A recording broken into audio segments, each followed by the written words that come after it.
My name is Jason Yang, and I'm a butcher at Fleischer's Craft Butchery. Today, I'm going to break down half a steer into all the cuts you would see in your local butcher shop. All right, so we're starting off with the round, which is the rear leg on the steer. So you're going to get a lot of nice big roasts out of here. Right now, I'm actually removing the oyster steak, which is a little steak that sits on top of the H-bone, which is a very tender, juicy, tasty little cut, which is actually a nice butcher's cut that we usually take home. So you're rarely going to see it outside of a craft butcher shop. So from here, I'm removing the H-bone. There's some strong tendons that you have to sever that hold the femur in place. So you want to make sure that you sever those tendons as you remove this, so that you can get the shank off easier, you can start getting access to the other muscles and start unbundling them. The H-bone is great for stock, so we'll cut that up later. Right now, I'm actually going to take the shank off. And I'm using the leverage of the table so I get through these tough tendons. And if you hear about an athlete tearing their ACL, or MCL, or PCL, or LCL, I'm tearing it through all of it right now. So removing the shank, which is going to be a tough bundle of muscles, but it's great for braising. So if you cook it properly, and braised beef from the shank can make some of the most unctuous, delicious meals.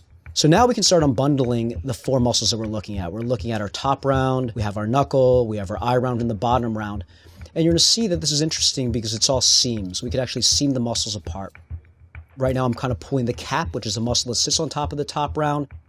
So I'm just peeling that away, starting to open this up, and you're going to see some nice seams open. It's really satisfying to do this. I'm literally just flicking my knife with the first 1/4 inch. And now as I pull away, you're going to see the top round just slowly peels away. My eye round's revealed. You see some of that fat and fascia, and it comes right off on these seams. So now we're left with our femur bone, which is going to be what we're going to attack next, so we can get access to the other muscles. The femur bone is going to be our longest marrow bone in the steer, so this is great for bone marrow, a great winter meal. So we have our nice marrow bone here. This is great. We can cut the knuckles off. Those will make excellent stock. And then the marrow bone itself, we can cut into rounds or canoe it. So cut it right down the middle so it comes open and you can roast it off. It's a really tasty dish. Now I'm separating our last few muscles. We have our knuckle here, our sirloin tip, which sits right next to our bottom round. So there's my knuckle. Let's put that aside for now. And we're left with the gooseneck. So this is going to be a combination of three muscles. Our eye round, the bottom round is sort of like the outside of our leg, and then the heel, which is the tough muscle behind the knee. So here we're just removing the eye round, putting that aside. That can make a nice roast later. And then we have the heel, which can be used for braising. There's a nice cut of steak out of there called the Merlot with a pretty tight grain structure, but if you cook it to like a medium rare and slice it thin, it can be pretty nice.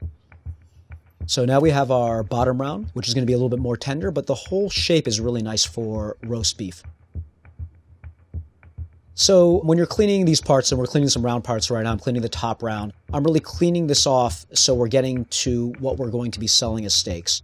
Sometimes there's fascia, sometimes there's connective tissue, sometimes there can be some blood or spotting, so I'll shave that off just to make it more presentable, but also to cut it in such a manner that's going to allow it to either cook properly or give you the best texture. So from here I've cleaned up the top round, which we'll take a look at later. And now we're going to look at the eye round. So right here, you can see the shape. I'm going to leave all the fat on because it's going to be really nice when I do the roast beef. But we're going to take off some of the fascia. Sometimes you're going to have some fat that's not going to be good, but then fascia will be like the sheaths that cover the muscles. And then here we're taking a look at the knuckle or the sirloin tips. Just taking out the kneecap here. There's two supporting muscles that we pull out that we don't generally use, but those could be cut into little steaks as well. But what I'm really revealing is the sirloin tip itself, which is made up of the sirloin tip side and the sirloin tip center. A lot of these round cuts are leaner, so you can see there's some fat cover on the bottom round, but these are going to generally be leaner cuts. You're going to have to cook them a certain way. So here's the breakdown of the round.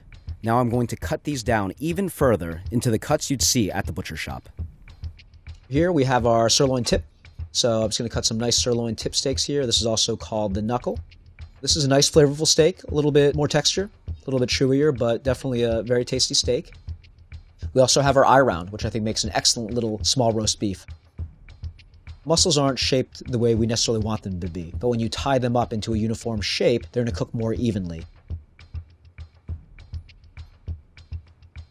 The bottom round's also a great roast beef as well, so I'm going to tie that up as well for a much bigger roast beef. You can see that it's going to be a nice, big, solid roast beef, give us great slices. For the top round, we mentioned tartare earlier. It's great for tartare, also excellent for jerky. It can be done as a roast, but we cut it for our top round London broil steaks. Here are the final cuts from the round. Later, I'll come back to the shank and cut it down using the bandsaw. Next, I'm going to break down the loin. So we're taking a look at the loin, which consists of basically two sections here. We have our drop, and then we have our short loin. So here, I'm going to take off the flank first. So this is a nice lean piece of meat. Takes a marinade really well, throw it right on the grill. I'm just peeling this away. All these things just sit on top of membranes. These are actually really easy to take out because I'm peeling them away, and essentially I'm cleaning them. You're going to see there's not much I'm going to have to do to this afterwards because it just comes right out. And we have our flank, and it's all set to go. Then we can throw it right in the case if we needed to. So next I'm just going to cut off a little bit of the drop here, just to make it a little bit easier for me to see my sirloin flap. And I'll remove some of the fat too. So the sirloin flap is a great cut. Called the bavette in France, means bib. And it's going to look like a bib when we pull it out. This is actually a great cut that has a really nice grain structure, full of flavor, oftentimes is great marbling, and it's easy just to throw right in the grill. And so I'm just going to peel that out. Cut off a little bit of the trim there. And we're left with our short loin now. So now I'm going to pull out the rest of the suet. This is the internal fat that coats the kidney, protects some of these organs here. And this is great to render down to make tallow. You can use it for candles, skincare products. We have a variety of people that buy them from us. But I think it's a great frying fat. Now we're going to pull the tenderloin. So the tenderloin is going to have a big head with two arrow barbs, and it's going to run through, and then it's going to taper all the way down to a thin tail. So here you're going to see me working both sides of it because it's so big that you're not going to be able to take off one side and then peel out the rest. So with this deboning process, I'm going to actually work one side first, work the other, and then meet somewhere in the middle. And then I'm pulling off a side muscle here, the psoas minor. So the tenderloin is a psoas major. This is a psoas minor. It's the chinette in French cooking. A little bit of tendons in there, but it's one of my favorite cuts. So now we have a strip loin. And so now I'm going to separate the loin section, which is where we're going to get our New York strip steaks or shell steaks because of the bone structure that goes around it. And we're going to have our sirloin bone in, and then we'll have our loin. Now I'm just pushing down using leverage, using the gravity, having a nice fulcrum point so I can dislocate the loin from the sirloin. So now we're going to take a look at the sirloin, which is actually one of my favorite cuts. I'm going to start deboning this. So this is an interesting bone because it's concave, so it really curves in, so you have to keep your knife ever turning towards the bone. So now I'm going to take out the ball tip here, so that's going to go to trim. That's a little bit of the sirloin tip that's left behind. And now we're going to take off the tri-tip, which is a really nice cut, very popularized in California. You'll hear it as the Newport steak.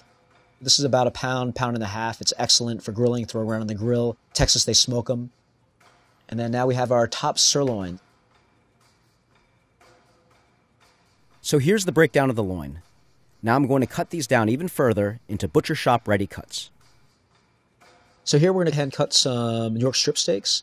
I'm going to go through the feather bones and then finish with my saw. I think that here there's really an obsession with tenderness, and oftentimes people will be like, I want tenderloin specifically, or what's your most tender cut? And I think it's okay to chew and have interesting textures. There is nothing as tender as tenderloin. I've definitely cooked steaks that I felt were as tender as tenderloin, but I think that these days I'm really looking for more complex flavors, good textures, and you can find that anywhere on the animal. Here are the final cuts from the loin. This is what you'd see in the case at the butcher shop. Next, I'm going to break down the rib. All right, so we're taking a look at the rib. So this is going to be familiar to everyone. I mean, if anyone's ever seen the Flintstones, they're going to think of this giant, rack of ribs. There's a couple of nice cuts I'm going to harvest out of here. We're taking a look at the skirts right now. So we have our outside skirt and we have our inside skirt. So right now I'm just pulling off some of the membranes. There's going to be a lot of membranes that cover bones or that cover muscles. These are tough membranes that I'm just going to pull off. And once I pull them off, I can start getting access to my skirts here. Here I'm removing the outside skirt. It's going to be the darker, richer one. It has more of a minerally taste, very similar to a hanger steak, a little bit more tender. This is what you're going to see for carne asada often, Brazilian barbecue. With the inside skirt, we could leave it whole, we can cut it into portions, but in general, we'll cut it across the grain, just to make it more tender, like a mechanical form of tenderization. Every time you cut across the grain, you shorten the muscle fibers to increase tenderness. So next I'm going to take off the navel. There's some cartilage that holds all this in place that go along the rib bones. So here we're just using like a basic handsaw, and it's great because you can do a lot of this with just a handsaw, a boning knife, and a table. It's really elegant using the leverage, the side of the table, the gravity helping as well. So we have our plate here, a short rib plate, and then now we have our rib. So here's the breakdown of the rib. Now I'm going to clean these up and break them down further into the cuts you'd see at the butcher shop. The navel, which you could smoke for beef bacon, for example, it's a pretty tough cut, so it can be braised down. Ropa vieja is a very popular dish. So just removing some of the cartilage here, and then we'll have our navel.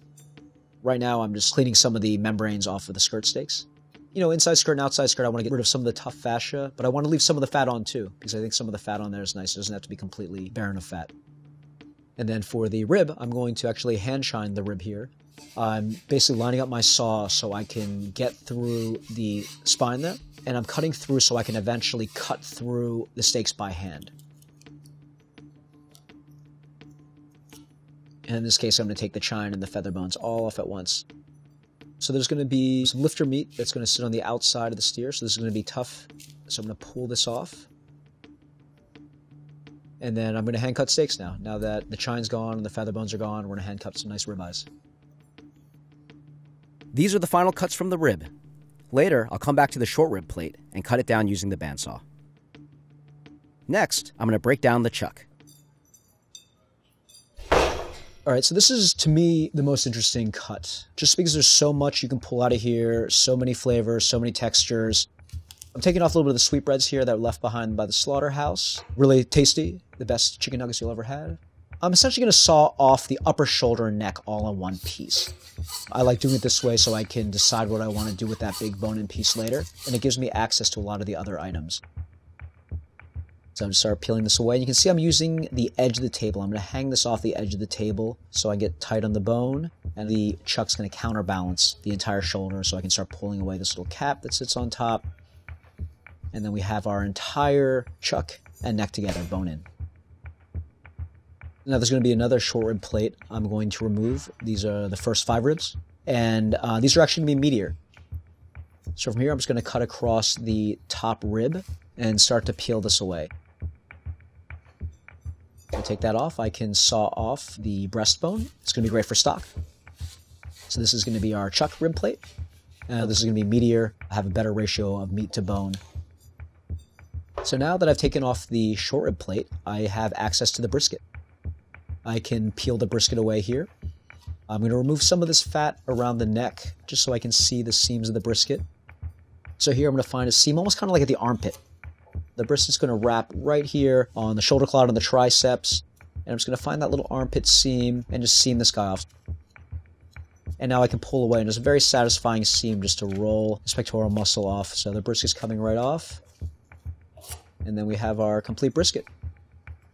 All right, so we're left with arm steaks, our chuck arm steaks. I have the entire arm here. What I'm going to do is I'm actually going to dislocate the shoulder blade, keeping the triceps intact. This is going to give me a more manageable piece to work with. I'm going to take off the arm, so then we're left with the triceps muscle, you know, the quad, and then the scapula, which is going to also have some different steaks there. So you can see I'm pointing to the teres major here. So this is a nice little steak, about a pound, pound and a quarter that they found was quite a little tender steak. So I'm basically just removing some of the fat, connective tissue, just so I can see it a little bit better. Now I'm just starting at the tip, and then I'm starting to pull away, and then once I see that silver skin, it's going to be quite easy because I'm basically just peeling 2 muscles apart. So I have it off here. Now I'm pulling the underblade, which is a muscle that's on the underside of the shoulder blade. So this is another cut that has great texture, pretty tender, good flavor. This is an excellent everyday steak. Excellent for chicken fried steak, which we'll see with the flat iron as well. Now we're looking at our shoulder clod. So this is going to actually seam onto the flat iron. So I have to be careful when I cut this. So we have our shoulder clod set aside. I pulled off a little side muscle. That can be made into a roast as well, but we've revealed here's our clod heart, which is what we're going to use for either a roast or ranch steaks. So I'm just pulling off this layer on top of the flat iron here so I can see a little bit better. There's a ridge that runs along the scapula. So once I've identified that ridge, I'm going to score the bone skin, get really tight so I can try to pull this guy off all in one piece. So this one, I think, is regarded as the second most tender muscle in the steer. It's interesting because it actually has a long tendon that goes through it, so you have to separate that out when you clean it. Here I'm removing the mock tender or the chuck tender. This sits on the scapula, but it's not as difficult to remove just because there's less of a ridge that's sitting on, so I just pull that guy out. And usually we put this to trim, but it could be tied as a roast, or if you wanted to have lean stew. Here's the breakdown of the chuck. And now I'm going to cut these down further into cuts you'd see in the case at your butcher shop. With cutting meat, there's always different ways to present it. You're rarely going to do something so bad that you can never use the meat again. Whether you chop it up in half, present it as 2 pieces. Whether you've messed it up in such a manner that we can't really case it or sell it properly, we can use it as our trim. You know, it's going to be delicious for our ground beef, for our burgers, for prepared foods. So I tell people all the time, I want you to be able to cut confidently. So now we're taking a look at the chuck. So we have a bone-in chuck here. So I'm going to debone this by first taking some of the meat away from the vertebrae, and I'm going to pull it off all in one piece. So here we have our neck roast. I'm separating that from my shoulder. Just squaring that off so I can have a nice roast or a braise. And then I'm going to start breaking down my chuck. Let's take out this tough tendon. Flip it over. There's going to be a little bit of a cap that I'm going to take off. And then we can start breaking down our chuck. So from here, I'm going to seam the chuck eye off of the Denver. I'm going to face this a little bit just because that part was exposed, because that's where it was split. And here we have some chuck ribeyes. A lot of flavor, a good tenderness as well. So this is some of my favorite steaks right here from the shoulder. So I peeled off the chuck eye, so that can be a nice roast as well, chuck eye roast. And now we're going to cut these beautiful, beautiful Denver steaks. You can see they're nicely marbled. And these are excellent steaks, and this is like my perfect butcher's cut right now. Here are the final cuts from the chuck. I'll come back to the chuck rib plate and cut it down using the bandsaw. Next, I'm going to hop over to the bandsaw and cut some osso buco from the shank. The bandsaw is a great tool in a butcher shop. It's something that can allow you to make precise cuts as well as save you a lot of time and effort when you're cutting through bone. Cutting down these osso buco to about 1.25 inches. This is really nice size for a pot, and it exposes the marrow. We want all that marrow dripping out all over our beef as we braise it. So I'm going to be scraping every time I'm using the bandsaw, just because every time you're cutting bone, there's going to be some dust, some debris that comes off. And when it sits on the meat, it can change the color, it can oxidize the meat a lot faster. So you don't want that on there. I want to remove that from my service immediately. Next, I'm going to cut down the chuck rib plate from the chuck. The bandsaw is going to allow me to make nice, thin cuts on the rib plate that would be very difficult to do by hand. This is going to be an excellent grilling cut.